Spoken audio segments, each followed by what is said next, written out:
diese Sprache, was Amir Saab gerade gehalten hat, vorzutragen. Urdu-Sprache.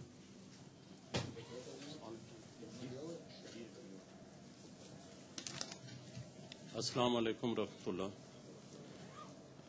محترم national امیر صاحب کی German تقریر کا اردو ترجمہ پیش خدمت ہے. امیر صاحب نے کہا ہے پیارے حضور، مہمانان خصوصی اور احباب کرام جماعت احمدیہ، سب سے پہلے تو میں رحیم و کریم، مہربان اور قادر مطلق خدا کا شکر ادا کرتا ہوں کہ آج 2 جنوری 2007 کو حضرت امیر المومنین خلیفۃ المسیح الخامس ایدی اللہ تعالی بنصر العزیز کے مبارک ہاتھوں سے برلن میں ختیجہ ماسک کا سنگ بنیاد رکھا جا رہا ہے. ہم تہ دل سے شکر گزار ہیں کہ حضور اقدس نے ہماری عاجزانہ درخواست کو شرف قبولیت بخشتے ہوئے جرمنی میں تشریف لا کے ہمیں اس دورہ کے روحانی ثمرات سے متمتع ہونے کا موقع بہم پہنچایا. پیارے حضور، جرمنی کے متحد ہونے کے نتیجے میں وہ آزادی جو ملک کا آئین مہیا کرتا ہے، یعنی آزادی اظہار اور کسی بھی مذہب کو ماننے اور اس پر عمل کرنے اور اس کی تبلیغ کرنے کی آزادی، ملک کے مشرقی حصہ میں بھی پہنچی. اس قسم کی آزادی کا کمیونسٹ بلاک میں کوئی تصور نہ تھا. جماعت احمدیہ کی ختیجہ مسجد ملک کے مشرقی حصہ میں مذہبی جماعتوں کے حق میں رونما ہونے والی تبدیلیوں کا ایک واضح ثبوت ہے. پیارے آقا، جرمنی کے مشرقی حصہ میں بننے والی یہ سب سے پہلی مسجد ہے. 4780 مربع میٹر کا یہ قطع زمین 14 مارچ 2006 کو خریدا گیا تھا. اس پر تعمیراتی کام فوری طور پر شروع کر دیا جائے گا، جو انشاءاللہ تعالی 1 سال میں مکمل ہو جائے گا. عمارت کے نقشہ کے مطابق تعمیر شدہ حصہ 500 مربع میٹر پر مشتمل ہوگا، جس میں 250 افراد نماز ادا کر سکیں گے. اس میں مردوں اور عورتوں کے لیے 2 علیحدہ ہال ہوں گے. عورتوں کے ہال سے ملحق بچوں کے لیے ایک کمرہ تعمیر کیا جائے گا. ایک ملحقہ عبارت میں 2 رہائشی مکان بھی تعمیر ہوں گے، جن میں سے ایک امام مسجد کے لیے اور دوسرا خادم مسجد کے لیے ہوگا. علاوہ ازیں دفاتر کے لیے 5 کمرے تعمیر ہوں گے. مسجد کے گنبد کا قطر 9 میٹر اور اس کی اونچائی 4.5 میٹر ہوگی، جبکہ مینار 12 میٹر بلند تعمیر کیا جائے گا. بچوں کے لیے ایک پبلک پارک کی تعمیر بھی منصوبہ کا حصہ ہے. پیارے حضور، اس موقع پر مناسب معلوم ہوتا ہے کہ ان حالات کا بھی مختصراً ذکر کر دیا جائے جن میں یہ مسجد تعمیر ہو رہی ہے.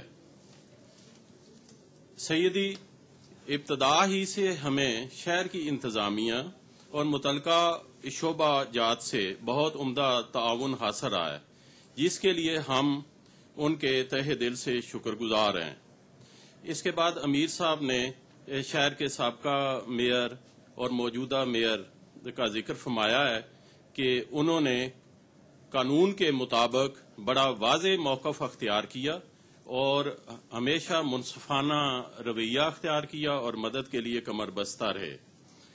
اس کے بعد امیر صاحب نے کہا کہ یہ دونوں معزز مہمان آج ہمارے درمیان موجود ہیں اور میں احمدیہ مسلم جماعت جرمنی کی طرف سے آج کے اس تاریخ ساز موقع پر انہیں دل کی گہرائیوں سے خوش آمدید کہتا ہوں. میں اس کے بات کا بھی ذکر کرنا ضروری سمجھتا ہوں کہ ہمیں پہنچنے والی امداد صرف ان 2 معزز، جرأت مند اور ذہین و فتین شخصیات تک ہی محدود نہیں، بلکہ حقیقت یہ ہے کہ علاقے کے بہت سے اعلیٰ سماجی اور سیاسی رہنماؤں نے بھی آگے بڑھ کر اس منصوبہ کی تکمیل میں ہماری مدد دی ہے. ان میں سے 4 قابل احترام شخصیات آج ہمارے درمیان موجود ہیں اور ان کے بھی ہم شکر گزار ہیں. ان میں سے ایک جو ہے وہ وفاقی پارلیمنٹ کے ممبر ہیں اور دوسرے جو ہے مختلف تنظیمیں جن کا تعلق قسم کے معاملات سے ہوتے ہیں ان کے ممبران ہیں. حضور، پانکو والوں کی طرف سے ہونے والی مخالفت عام نوعیت کی مخالفت سے کافی مختلف تھی.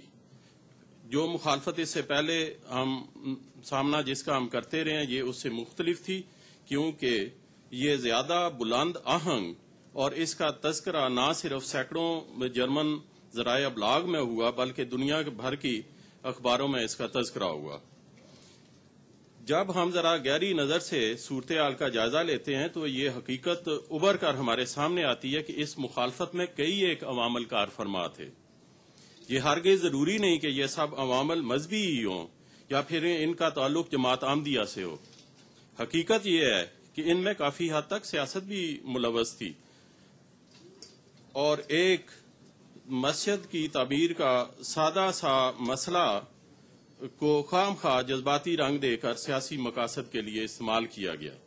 چنانچہ اس صورتحال میں بڑی بڑی سیاسی جماعتیں آگے بڑھیں اور انہوں نے مسجد بنانے کے آئینی حق کے لیے جماعت کی ہر ممکن مدد کی۔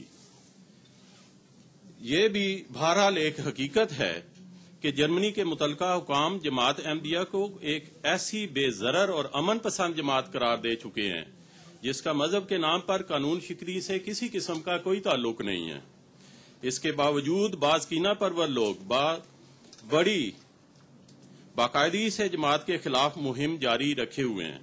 ہم اپنے اس قسم کے مخالفین کو یہ کہتے رہتے ہیں کہ انہیں غلط اور بے بنیاد پروپیگنڈا اور الزام تراشیوں کے فریب میں نہیں آنا چاہیے، اور اپنی مخالفت کی بنیاد کسی فرضی خوف پر نہیں رکھنی چاہیے کہ اگر یہاں مسجد بن گئی تو پتہ نہیں کیا ہو جائے گا، بلکہ اصل اور حقیقی امور کو مد نظر رکھنا چاہیے۔